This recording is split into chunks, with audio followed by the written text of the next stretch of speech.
श्री सद्गुरु महाराज की जय।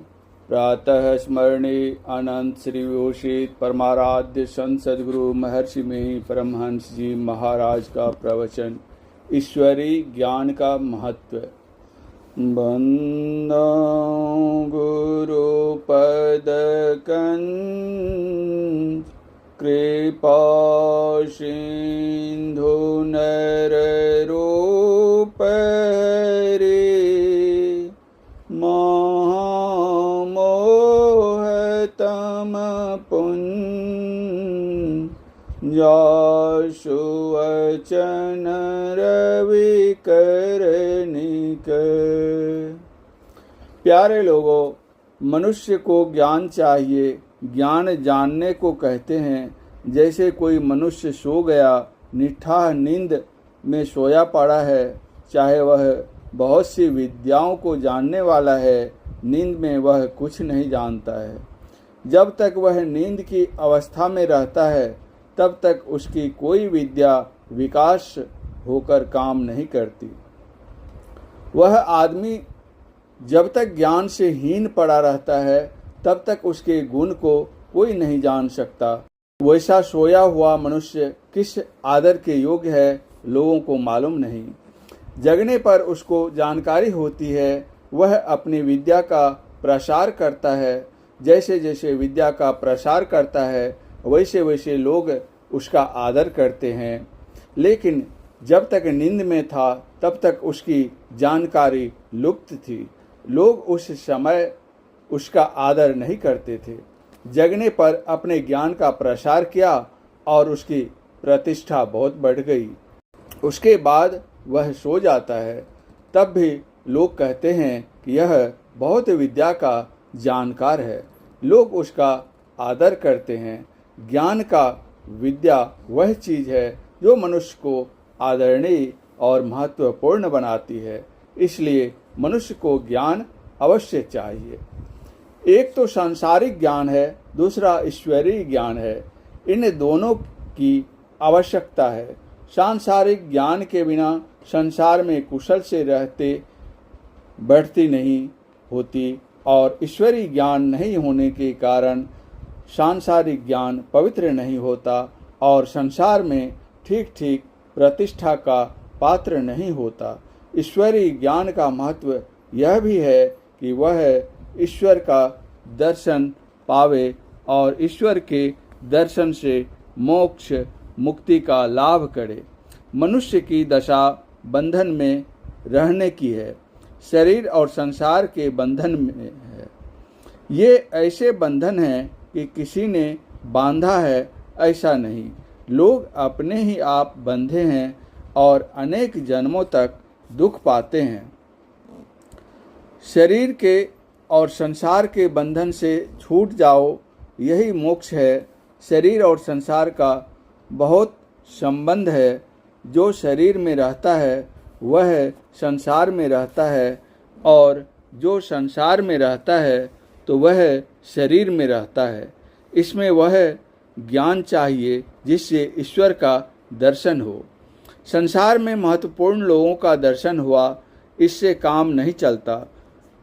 उनसे सहायता मिले और लोग समझते हैं कि उनके दर्शन से मेरी भलाई हुई।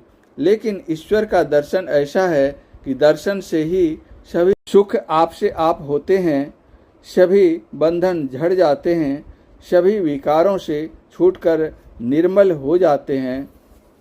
इसलिए भक्त लोग ईश्वर के दर्शन के अतिरिक्त और कुछ नहीं चाहते। सांसारिक प्रतिष्ठा मिलने से तृष्णाओं का नाश नहीं होता, ईश्वर दर्शन से नाश होता है। ईश्वर का ज्ञान सर्वोच्च ज्ञान है। सांसारिक ज्ञान विद्यालयों में जाकर सीखते हैं। जो जितना सीखते हैं वे संसार में उतने ही महत्वपूर्ण लोग होते हैं, परंतु यह नहीं है कि वे बंधनों से छूट गए। ईश्वरीय ज्ञान से बंधनों से छूटना होता है। संसार के ज्ञान के बिना संसार में ठीक ठीक गुजर नहीं होता। इसलिए संसार का ज्ञान भी अर्जन करो और उसके साथ ईश्वर का ज्ञान भी प्राप्त करो। ईश्वर प्राप्ति के लिए क्या करना होगा? सो जानो और करो तो इस संसार में भी और परलोक में भी सुखी होगे। संसार में रहने का ज्ञान और संसार से छूटने का ज्ञान, दोनों ज्ञानों को सीखो और दोनों जगह सुखी हो। जैसे अलग अलग ज्ञान के सीखते सीखते विद्वान होता है, उसी तरह ईश्वर का ज्ञान भी धीरे धीरे सीखते सीखते पूर्ण होता है। जैसे संसार के ज्ञान को सीखकर उसको करके लाभ उठाते हैं, उसी तरह ईश्वर का ज्ञान जानकर लाभ उठाओ।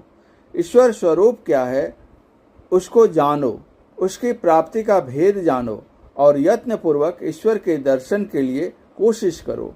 जो ठीक ठीक भेद जानता है, कोशिश करता है, तो वह उस चीज को पाता है। जो संतों ने कहा है इसको सभी लोग जाने, लेकिन जानकारी वैसी ही नहीं होगी। स्कूल, विद्यालय, महाविद्यालय में भी सिखलाने वाले की जरूरत है, वे ही गुरु कहलाते हैं। ईश्वर का ज्ञान बहुत गूढ़ है। 2 हाथ वाला या 4 हाथ वाला, व शरीर वाला, व आँख से दिखने योग्य, इंद्रियों से जानने योग्य, ऐसा ईश्वर नहीं है। ईश्वर का ज्ञान यदि इंद्रिय ज्ञान से जाना है तो कम जाना है, वह भूल से खाली नहीं है। इंद्रिय ज्ञान के परे निज ज्ञान है। निज को जानो कौन हो, तुम जीवात्मा हो। जीवात्मा के कारण ही इंद्रियों में ज्ञान है। इंद्रियों के ज्ञान से छूटकर अकेलेपन में जो ज्ञान होता है वही निजी ज्ञान है।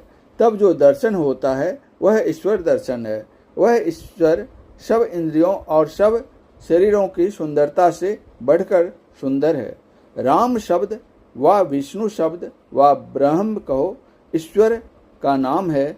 राम कहने से अवतारी रूप को जानना कोई विशेष जानना नहीं है। उस अवतारी रूप में जो है उसको भी जानो।